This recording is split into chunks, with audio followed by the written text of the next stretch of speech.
இன்றைக்கி ஒரு சூப்பரான பன்னீர் சப்பாத்தி ரோல் எப்படி செய்யுதுன்னு பார்க்கலாமா? அதுக்கு 1 டேபிள் ஸ்பூன் மிளகாத்தூள், 2 டேபிள் ஸ்பூன் காஷ்மீர் மிளகாத்தூள் எடுத்திருக்கேன்.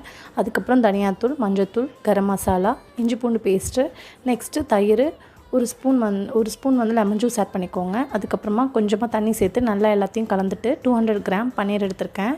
அதை கட் பண்ணிவிட்டு அதையும் நல்லா மிக்ஸ் பண்ணிக்கலாம். நெக்ஸ்ட்டு பட்டர், அதுக்கப்புறம் வெங்காயம் 2 வெங்காயம் எடுத்துக்கோங்க. தக்காளியும் ஆட் பண்ணிக்கோங்க. ஒரு தக்காளி எடுத்திருக்கேன். ரெண்டும் நல்லா வதங்கட்டும். வதங்கினதுக்கப்புறமா கேரட், அப்புறம் கேப்சிகம், உங்களுக்கு என்ன வெஜிடபிள்ஸ் வேணுமோ எடுத்துக்கோங்க. கொஞ்சமாக உப்பு சேர்த்துட்டு சாட் மசாலா சேர்த்துட்டு நல்லா மிக்ஸ் பண்ணி விடுங்க. நல்லா கலந்து விட்டுட்டு நம்ம மேக்னேட் பண்ணிகிட்டு இருந்தால் அந்த பன்னீரை வந்து இதில் சேர்த்துக்கலாம். சேர்த்துட்டு நல்லா எல்லாத்தையும் ஒன்றா கலந்து விட்டுருங்க. கலந்துட்டு கொஞ்சமாக தண்ணி ஆட் பண்ணிக்கோங்க. ஆட் பண்ணிவிட்டு ஒரு பிளேட் போட்டு மூடிடுங்க. ஒரு 10 மினிட்ஸ் அப்படியே இருக்கட்டும். நெக்ஸ்ட் நம்ம இதுக்கு மைனோஸ் ரெடி பண்ணிக்கலாம். பன்னீர் மைனோஸ்.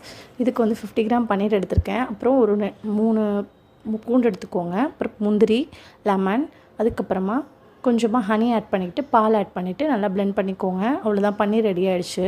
நெக்ஸ்ட் நம்ம கோதுமை மாவு தான் எடுத்திருக்கேன். கோதுமை மாவு கொஞ்சமாக உப்பு சேர்த்துட்டு நல்லா எல்லாத்தையும் சாஃப்டாக பிசைஞ்சு எடுத்துக்கோங்க. இதுக்கு ஒரு ரவுண்ட் ஷேப்பில் நான் வந்து இதை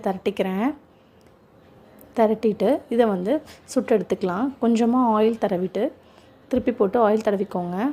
சுட்டு எடுத்து வச்சுக்கிட்டு சப்பாத்தியில் டொமேட்டோ கெச்சப் ஆட் பண்ணிவிட்டு நம்ம ஸ்டஃபிங் ரெடி பண்ணியிருந்தோம் இல்லையா, அந்த பன்னீர் அதையும் சேர்த்துக்கலாம். அதுக்கப்புறம் ஹோம்மேட் பன்னீர் மைனோஸ் எடுத்து வச்சுருக்கேன், அதையும் அதில் சேர்த்துட்டு கொஞ்சமாக அதுக்கு மேலே டொமேட்டோ கெச்சப் மறுபடியும் ஆட் பண்ணிவிட்டு கொஞ்சமாக கொத்தமல்லி தூவி கொஞ்சமாக அதை ரோல் பண்ணிக்கோங்க. ரோல் பண்ணிவிட்டு ஒரு பக்கம் வேணும்னா ஃபாயில் ஷீட்டை வந்து ஃபோல்ட் பண்ணி அதை எடுத்து வச்சுக்கோங்க. ஒரு சூப்பரான ஹெல்த்தியான பன்னீர் சப்பாத்தி ரோல் ரெடி ஆகிடுச்சு.